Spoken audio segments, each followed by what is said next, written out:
the guy who jumped from space.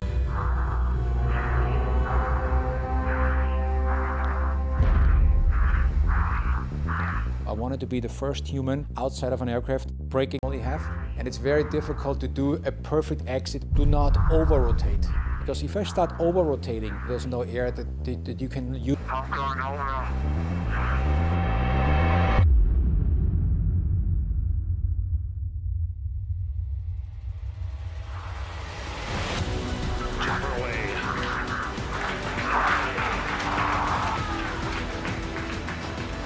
First 25 seconds, it looked like everything is under control.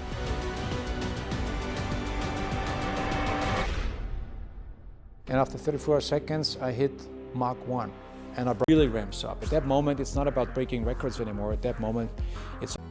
So now I'm really happy because even the landing worked.